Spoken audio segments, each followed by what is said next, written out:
Iceland? Is it really made of ice?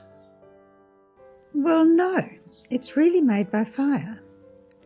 Hot, molten material from deep within the Earth's crust comes to the surface to create the basic landforms. Wide lava plains, cone-shaped volcanic mountains, and explosion craters. As the lava reaches the sea, the fierce storms create basalt cliffs and black sand bays.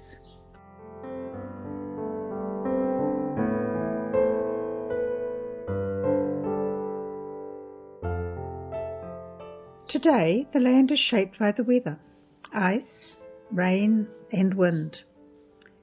In the highlands, water collects in hollows and craters, creating a landscape of many lakes.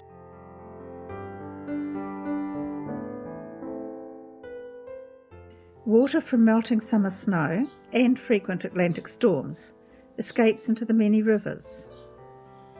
As they flow to the sea, the rivers tumble over harder bands of rock.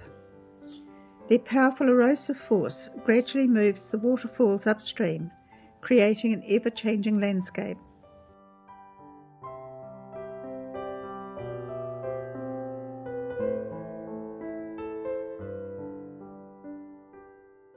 During the Ice Ages, which ended about 10,000 years ago, the valleys and fjords of the east and the west were created.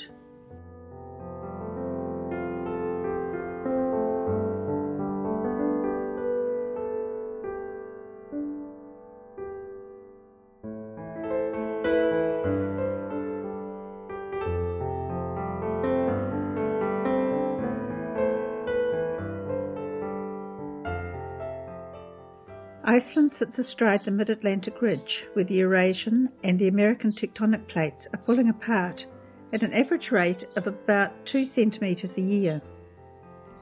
This 40-kilometre wide zone, running north-south through the centre of Iceland, is one of the world's most active volcanic areas.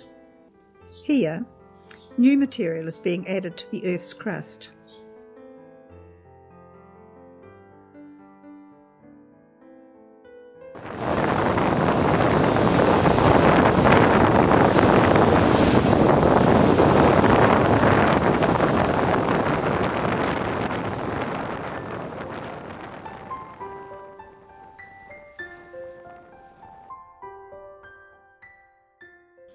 In central Iceland, there are 2 huge ice fields, which send tongues of ice towards the lower land, especially the southern coast. As the glaciers reach near sea level, the ice breaks off into icebergs, which float in glacial lakes.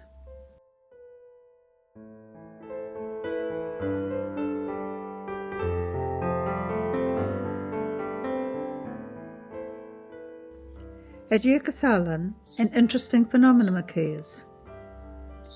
In summer, icebergs calve from the glacier and remain in the lake until they are small enough to float or roll out the narrow entrance to the sea.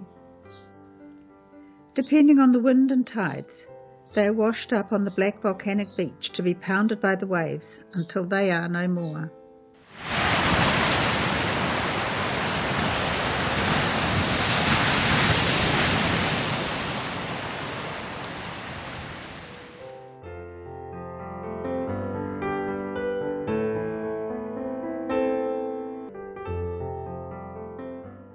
So, you wanted to know why it's called Iceland.